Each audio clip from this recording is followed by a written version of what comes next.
mesen ribuan motor, nih, dibayar lebih dulu, harganya 2 kali lipat dari harga aslinya. Pabriknya belum ada. Belum ada, saudara tahu, disiarkan. Barangnya belum ada, gedung pabriknya masih akan dibangun mulai pakai ini. Motornya belum ada, sudah dibayar lunas 2 kali lipat dari harga biasa. Itu baru motor di BGN. Makanya saya bilang, hukum mati aja tuh. Bisa enggak dihukum mati? Saudara, hukuman mati itu ada di undang-undang hukum pidana kita. Korupsi yang dilakukan jika negara dalam keadaan krisis, maka bisa dijatuhi hukuman mati. Rugi dong kalau orang korupsi kayak Dadan itu hanya dihukum potong tangan. Iya dong.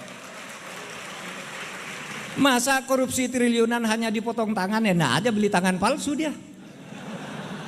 Masukkan penjara kalau perlu, hukum mati. Memang kenapa? Oleh sebab itu salah itu yang mengatakan di televisi, pakai aja Pak hukum Islam, begitu korupsi potong tangannya. Kecil banget. Korupsinya triliunan hanya potong tangan. Di Mekah tuh banyak orang dipotong tangan tuh kalau saudara naik haji umroh. Itu dipotong tangannya sampai 2 karena sesudah dipotong masih mencuri lagi, potong lagi satunya. Artinya potong tangan itu tidak lantas menghentikan orang mencuri. Oleh sebab itu yang dipotong tidak diberi akses tuh tangannya, masukkan penjara aja agar tidak menandatangani cek, kan gitu. Gitu. Jangan salah, saya main nama pelaku usaha, tapi tolong BGN atau MBG jangan dijadikan etalase jualannya dia. Enak aja, mentang-mentang harga diskon dikasih susu ibu hamil, susu formula lanjutan. Oke, and then ada satu lagi. Ada anak yang sebetulnya punya kebiasaan sarapan Bapak Ibu. Tapi gara-gara ada MBG, dia jadi nggak sarapan. Karena apa? Takut dimarahin sama gurunya karena makannya nggak habis. So jangan melihat dari satu sisi anak yang tidak sarapan loh. Ada anak yang kebiasaannya bagus udah sarapan, malah jadi nggak jadi sarapan. Dan yang berikutnya lagi adalah pikirkan tenaga SPPG yang sudah direkrut.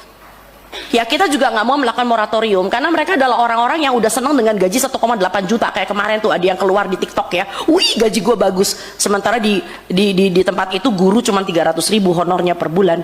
So saya tidak mau juga posyandu keseret karena sekarang udah kelihatan nih posyandu mulai keseret, saya udah bilang. Karena apa? Karena mereka sudah mulai membagi susu-susuan yang berasa-rasa, mulai membagi apa namanya biskuit-biskuit. Tadi menarik bahwa salah seorang yang mengatakan bahwa Indonesia itu kekurangan makan sayur dan buah. Bapak Ibu, dari Survei Kesehatan Republik Indonesia 2024, Anda tahu jumlah orang Indonesia berapa persen yang kurang makan sayur dan buah? Saya sebutin angkanya biar kejet-kejet.